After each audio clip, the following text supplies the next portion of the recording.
¿Qué tal, banda? Bienvenidos al canal de Drilo Biker. Esta noche nos tocó trabajar con lo que es una Hero-Kun 150.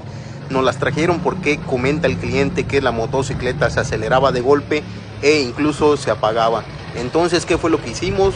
El muchacho trajo la motocicleta, le lavamos el carburador y, para vaya sorpresa, tenía lo que era la esprea de baja tapada. Bueno, amigos, lo limpiamos, ajustamos bien lo que era el chicote de acelerador, ya que estaba doblado, y al momento de girar el manubrio la motocicleta quedaba obstruida y se aceleraba de golpe. Esta fue una reparación más de Drilo Biker Oficial.